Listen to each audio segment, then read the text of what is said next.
Mental Health, the Up&Up. We're trying to make mental health care clear, helpful, and maybe even fun. We're chatting with licensed therapists, but this is not therapy.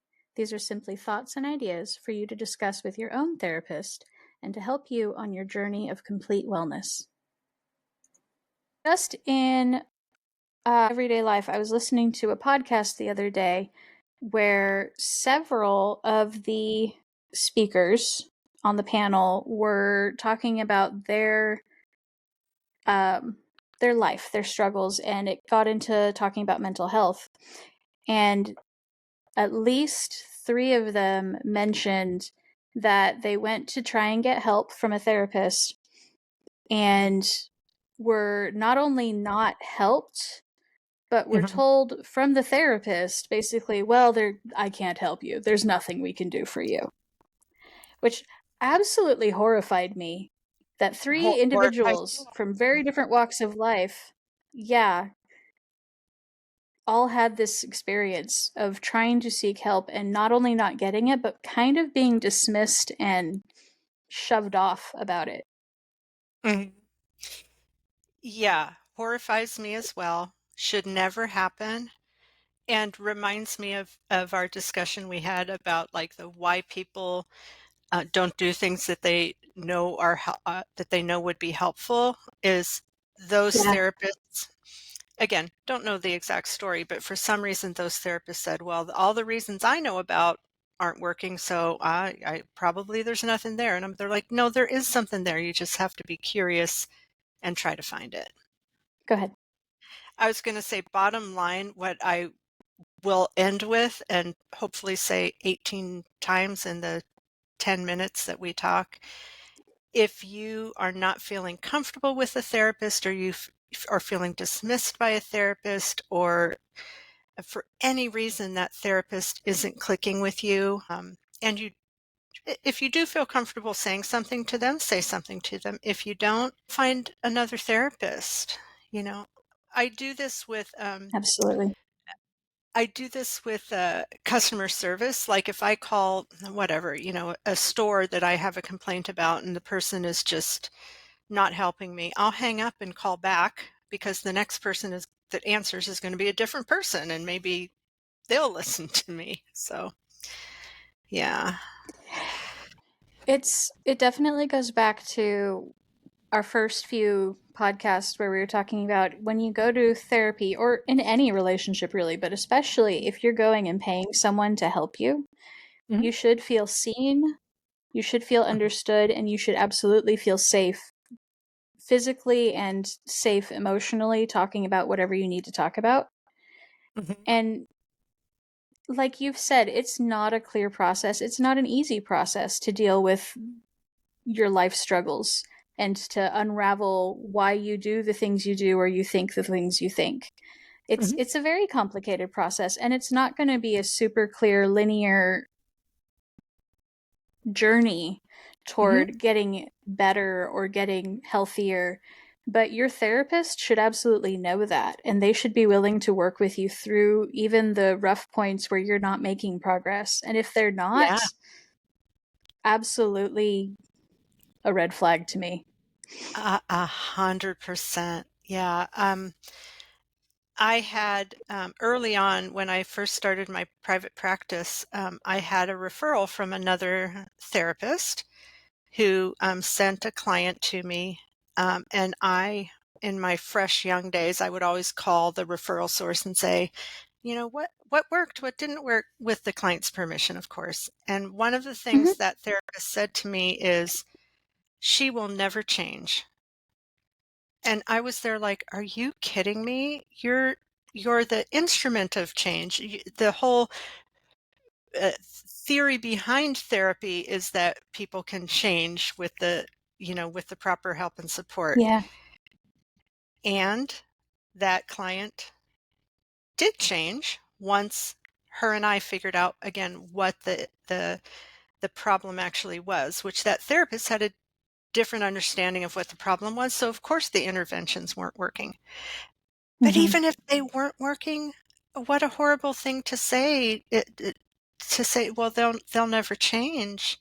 And this was a teenager. So it's like, oh my goodness, Mm, teenagers change every other day. Of course she's going to right. change, you know? So, no, that's definitely something that horrifies and bothers me. And I understand that sometimes you're just not going to click with someone, or you're not going to be able to communicate with this person Mhm. well about a specific a subject. But over here, you find someone else that you can absolutely communicate with and be understood. And that is absolutely a thing. Personal experience and personal perspective does affect. But the like I say, in these specific cases, every single person, all three of these people, all sounded like they not only felt like they weren't connecting, but they weren't even being respected, and that was eye-opening in a very sad way. Yeah. Some of the best people I know work in the mental health field, and quite honestly, some of Yeah, the worst people I know work in the mental health field. Not as many, thank goodness, but yeah, just because you're in a helping profession doesn't necessarily mean you are know how to help people or are even invested in helping people. yeah. I've seen that One with of the teachers reasons, too. oh yeah, yeah, yeah. I do think one of the roadblocks sometimes is that therapist's ego. Because I've actually had this happen with a medical doctor where I came with symptoms, and because the doctor couldn't figure out the symptoms, Hmm. basically said to me, and I think this was a quote, well, that's just not a thing. And they're like, well, I'm My experiencing it. I don't know what to tell you, you know. my body's doing it, so you can't just say it doesn't exist. Right? Yeah. It's just Oh not a my thing gosh. that, no, it's actually happening. And actually, with some more exploration, of course it was a thing. Once they Right. figured out what the thing was, Yeah. there was not only was it a thing, there was a solution. But yeah, to say that's not a thing. It's the saving grace in this is to remember that therapists, doctors, teachers, they're all people too, and there are good ones and there are bad ones. Hmm. And our hope in making this channel is to help you understand that not everybody is that way, that there Hmm. are good people who do actually they went into this vocation because they want to help and they are willing to sit in the mud with you and work through it. Um, Yeah. so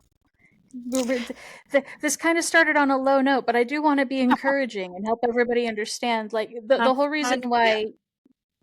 why you and I are such good friends is because we both are individual people with very different backgrounds who have come to this Mhm. understanding that it is vital that we as individuals go forward and try to be the best person that we can be every single day, and Mhm. that it is vital on a community level that if we have the ability to help someone else, that we are morally obligated to do so.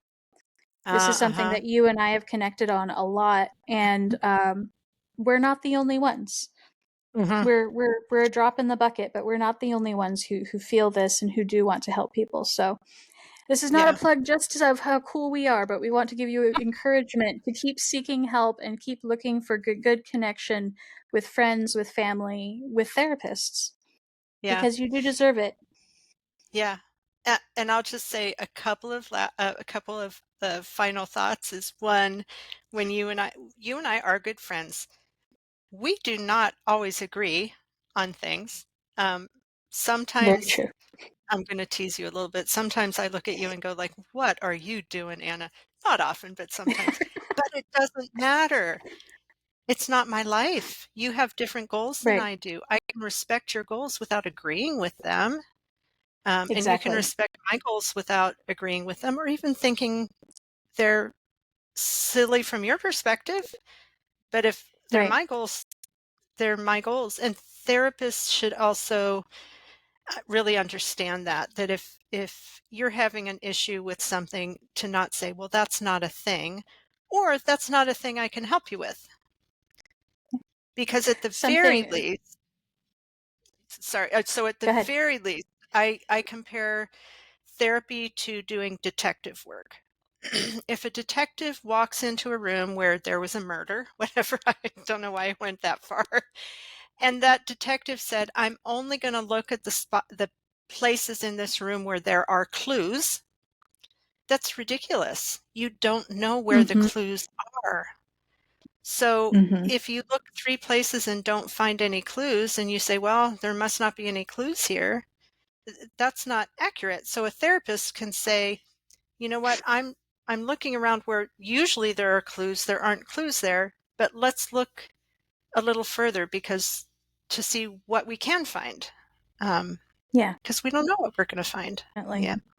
You on the subject of not agreeing and just acknowledging each other's separate position while still respecting each other. Uh-oh, I go ahead. there have been no. There have been several times where you very graciously called me out on that, where I say something of, but that's just how life is.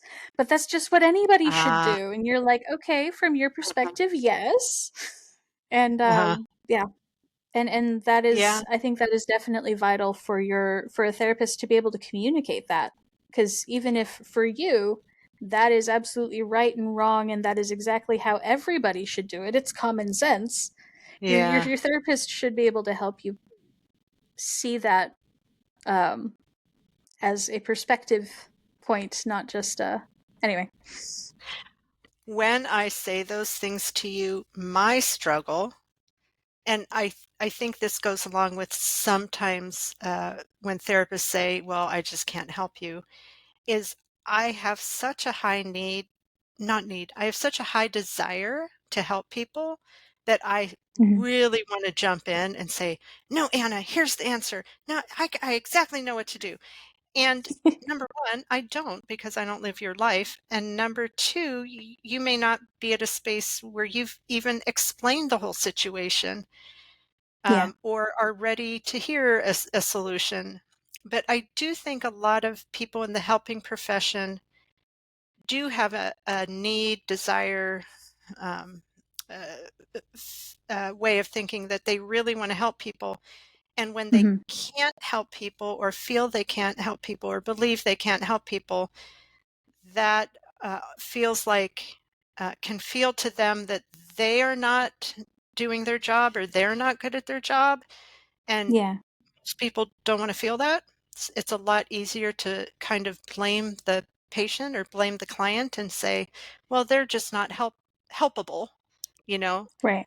because if it's easier to say that than to say they can be helped, I just don't know how to do it, you know. Right. But therapists should be, you know, uh, should know better than to not add more struggle to someone who's already struggling and Hmm. to kind of block that struggle and take some of it on themselves and sit with their own discomfort if they can't feel like they can help people rather than passing Yeah. that discomfort on to the person by saying that's just not a thing. So, um, in the medical field, I've definitely run into doctors who I come in and I want to have a discussion with them about what my body's doing so I can understand and so we can make a plan of action. And that's my perspective coming into it. And I end up with these doctors who want me to come in and say, I'm having this problem. And they can say, oh, here's the solution. Boop. Yeah. Hmm. Um, do you think that that ends up being a common problem in therapy as well? Or is it, hit or miss just like everything else? I think some of it is hit and miss. I do know that they do um, address that in graduate programs, or at least they did in my graduate program. Unfortunately, I Hmm. don't think all graduate programs are equal, and some don't address that.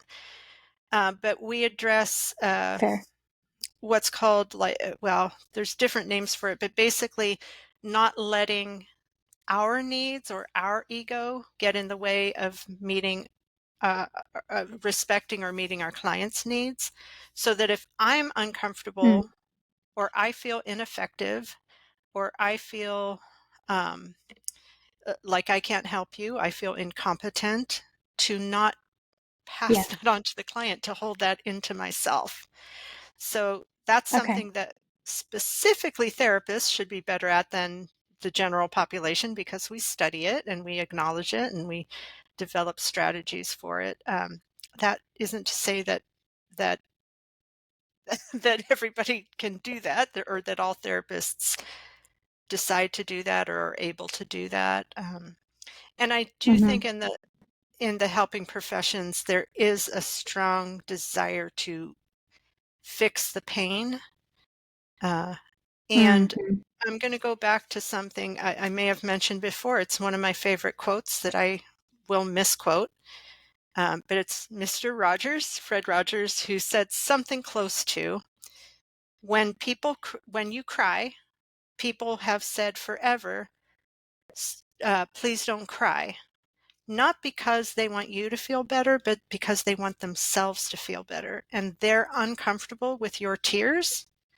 So they're saying, please don't cry because I want to feel better. Instead of saying, I want you to feel better. Would that be sitting with you in your tears, or would that be distracting? What would make you feel better? But it's not about me feeling better. That Mm-hmm. solution isn't about me feeling better. For you to stop crying because that makes me feel better, is, to me, isn't respectful and isn't helpful. So, and Definitely again, not helpful. yeah, I do think therapists and doctors sometimes do need that. Please don't have that problem, because me realizing that I don't know how to help you is just too hard for me. Yeah. And in reality, sometimes we don't know right away how to help people. My mother had a phrase where she used to say, "Remember that doctors are practicing medicine." And it's Fair okay point. that, Fair point. yeah, they don't have all the answers. And kind of going back to that detective thing, just because you don't have the answer doesn't mean you stop looking. Right. Well, So, hopefully this was encouraging and not just a bash session. I don't know what to call it, right. And but it's I, it's a topic that absolutely needs addressed. yeah. And again, please, please, please don't give up on therapy.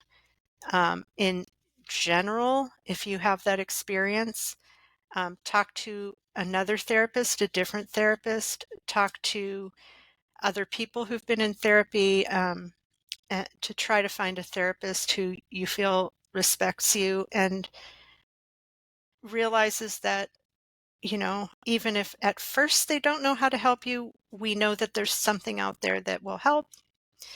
And Mm-hmm. again, instead of passing that burden onto you, well, you're just going to have to suffer the rest of your life to at least keep that burden to themselves. I need to feel Yeah. uncomfortable that I wasn't able to help this person, but I'm not going to add any more stress to their lives. Yeah. Yeah. But yeah, that's, I, I I do think it's, horrifying, or whatever word we said, horrible, um, unfortunate, shouldn't happen. So keep looking. You'll find someone uh, who can help.